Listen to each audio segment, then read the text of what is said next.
All right, guys, welcome to a new National Master Class, and I am happy about today's video because this is something that's more happy for me. So, I am your host, James the Handsome May, and now is the time I'm going to ask you to please like and subscribe. Today's video, I've been thinking about this for a while, doing a series of these, and since the other day was Jerry Garcia's 80th birthday, I thought I would start with the Grateful Dead. So, how drugs changed the Grateful Dead, and how the Grateful Dead changed the world. Now, they did something that was never done before, and is copied a lot since. And beyond the Grateful Dead, there are two other figures, not just two, but two that I'm going to really talk about, that help the Grateful Dead push boundaries, and not just the Dead. So there's a house that they would all hang out. Jerry Garcia, Bob Ware, who was Jerry's student, Bill Kreutzmann, hope I'm saying that right, I never get it right, the drummer, and Phil Lesh, the bassist. They all met at Ken Kesey's house while he was writing One Flew Over the Cuckoo's Nest, and that's where they, started jamming together and talking about forming a band, originally called the Warlocks. Now, Ken Kesey and the Merry Pranksters, they started the acid Kool-Aid test in San Francisco, and the house band was the Warlocks. They changed their name to the Grateful Dead after finding out there was another band called the Warlocks. So, all these people getting turned on to LSD, they're doing it listening to the Dead play live. So their name is getting further and further out there. And another figure was Owsley Stanley. Now, Owsley Stanley was the grandson of the former governor of Kentucky and also a federal senator. He was extremely smart, went to school for engineering, the school in Berkeley for chemistry, and he met the Grateful Dead, became infatuated with them, and he is the one who was so first Ken Kesey was taking that LSD from Sandoz, or no, for the VA where he worked at, from the Sandoz company, but Owsley Stanley started making the LSD. Now, he was the main manufacturer of LSD on the entire West Coast and pretty much the United States. This LSD fueled the entire 60s revolution that was going on. He also managed the Grateful Dead, bankrolled them, and built the infamous Wall of Sound, which was, just that wall of speakers, the whole PA system that they had to lug around. So, more than just hearing a band play, whenever the Dead would play at a park or a music hall, Owsley Stanley was there passing out his LSD. Well, so that's what starts this huge gathering. People go not just to listen to the Grateful Dead, but to trip. So they're getting all that, and Owsley Stanley's acid was amazing. So they're getting this very clean and potent LSD. So, you have not just the music, but reaching music on a higher level, while you're tripping. So they're playing more and more bands from the San Francisco area are finding out about you, talking about the Jefferson Airplane, Janis Joplin, Big Brother, and the Holding Company. They're all taking Owsley Stanley's acid. And this is very important, so remember this. So the more and more they play, the more people their name is spreading, and getting more and more famous. What's really pushing the boundaries is at Woodstock, the Monterey Pop Festival, they were tripping on Owsley Stanley's LSD. So these very, very famous and unforgettable, important, historical moments where it was life-changing for these musicians and the audience were fueled by his LSD. And like I said, it was not just them.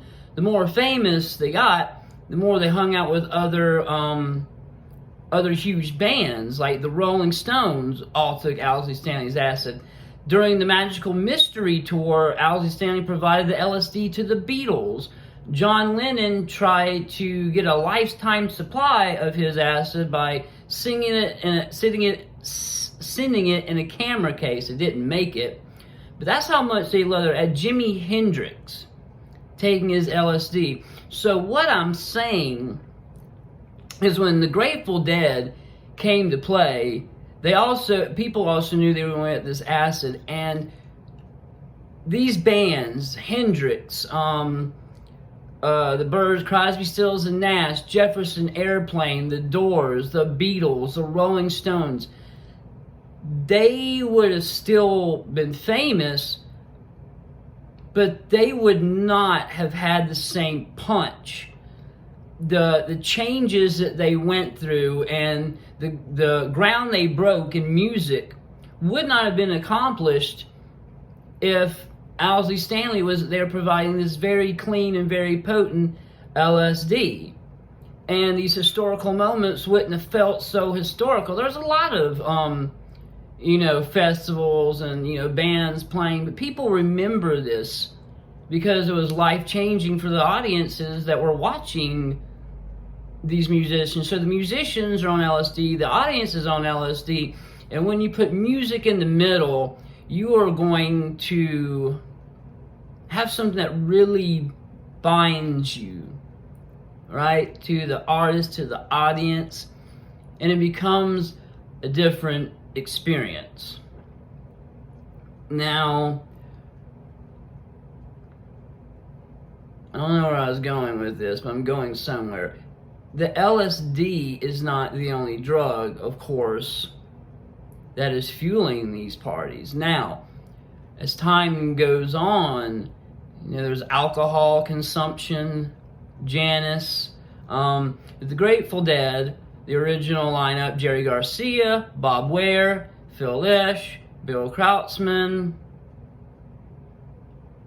missing anybody? And Pigpen, of course, Ron McKernan. People, when they think of Grateful Dead, they think of Jerry. He was not the first frontman. That was Pigpen. That was the frontman. He died from having hepatitis, and he drank every single day. And that threw Jerry in the spotlight. And he did not like that. He did not want to be the frontman. He was kind of pushed into it. And not only that, people were looking at him like a prophet.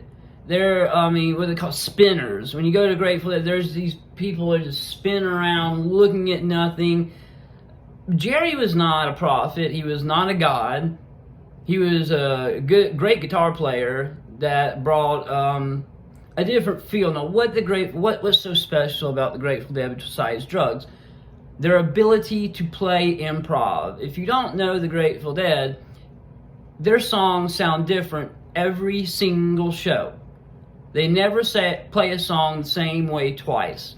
And if you're a musician, that's not easy to do. They're playing in different times, sometimes playing different keys. The solos were always completely different.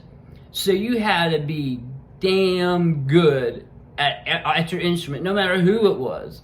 They were the best of the best. People think of Jerry as more of this just strummer, and man, he could shred.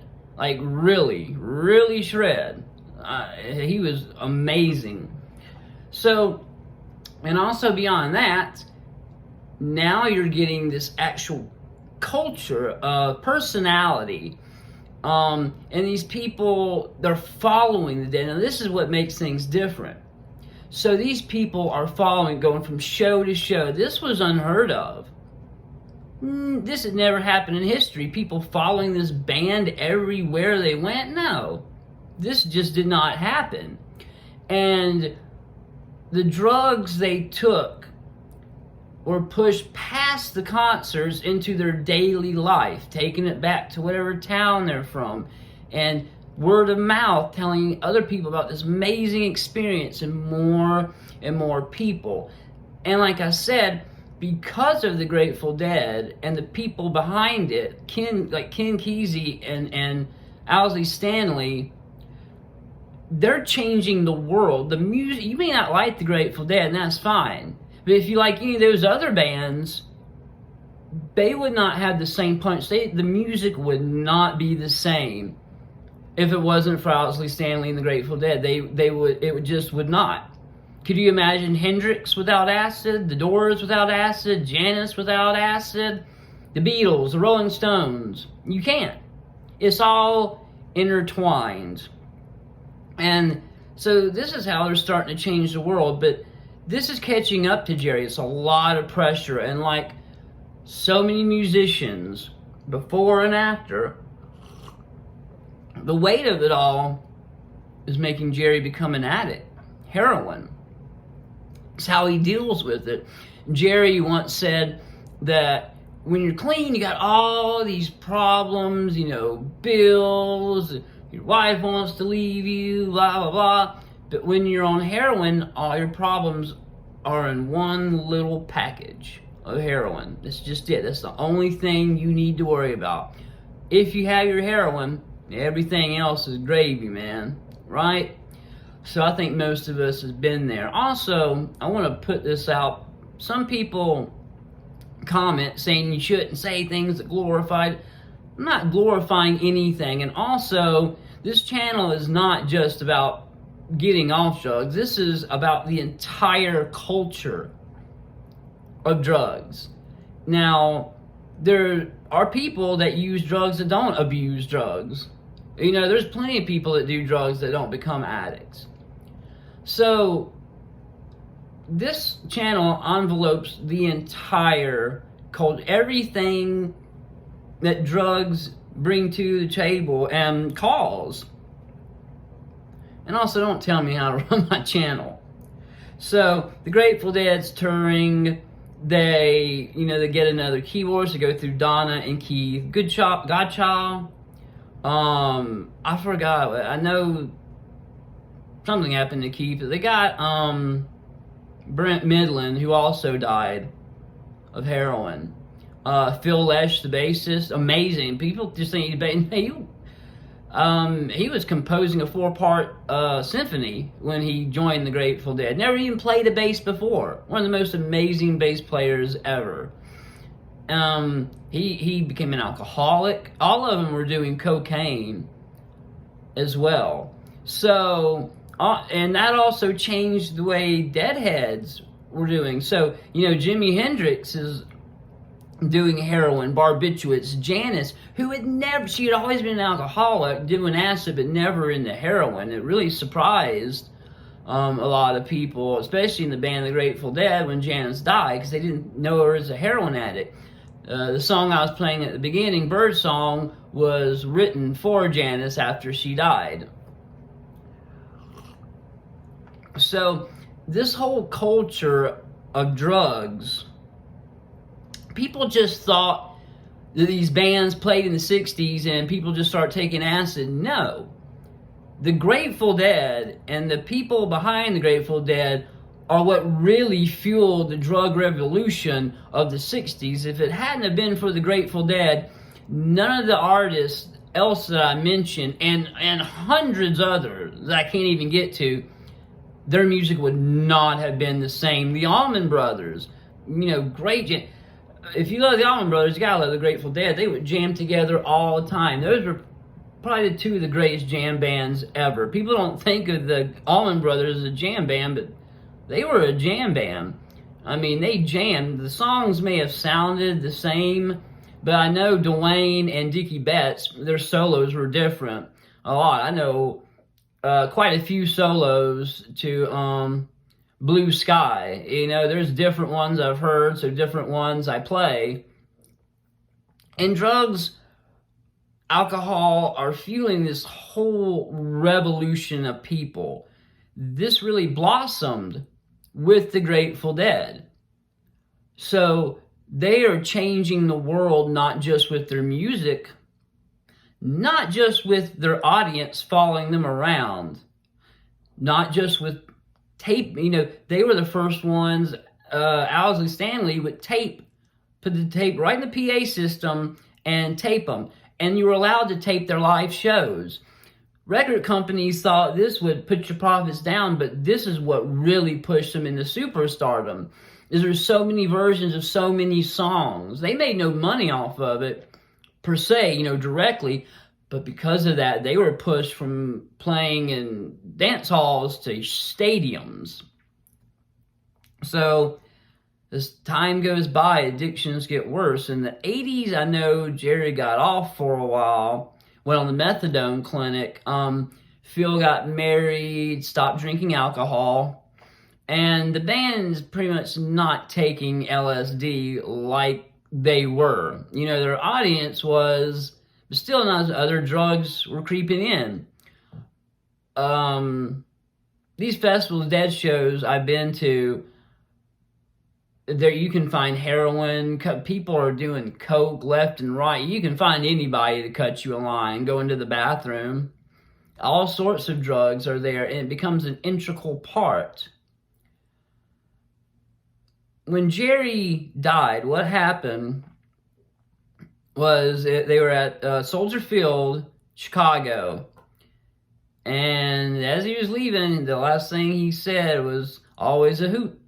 He checked himself into rehab, and 2 weeks later he was found dead beside his bed from an apparent heart attack. And it shocked the world. And I think it shocked a lot of his fans.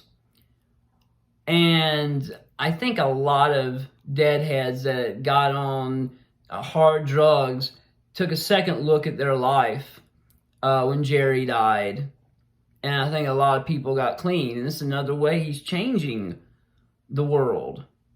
So let's, look through what we've got. The San Francisco scene, the acid, they wouldn't have had all this acid. You wouldn't have had this LSD revolution without Owsley Stanley, without the Grateful Dead, without Ken Kesey.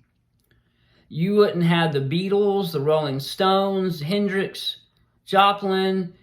You wouldn't have these groups that did what they did. Their music just would not be the same. The Who, there's so many, we can name.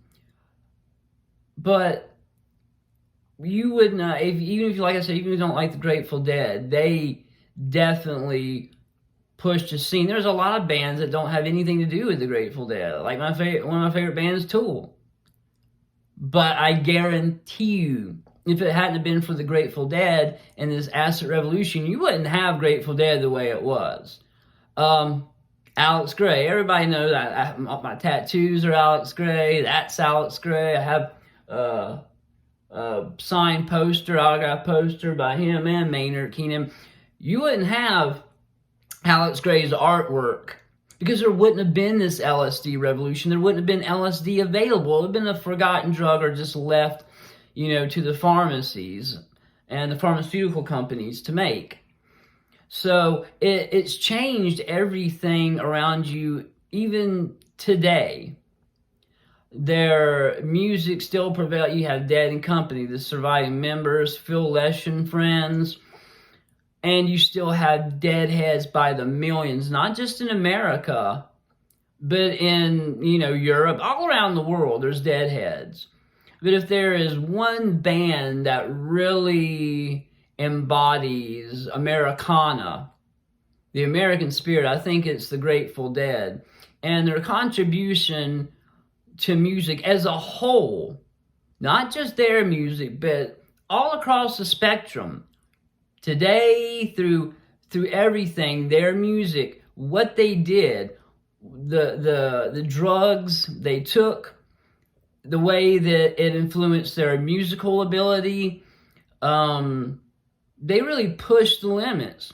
Pink Floyd, these bands are influenced directly or indirectly from the Grateful Dead's music, from the drugs, and from the audience. You have, Fish, you have Widespread Panic, and there's so many bands that they don't play anything. Dark Star Orchestra, there's so many bands that just play Dead songs.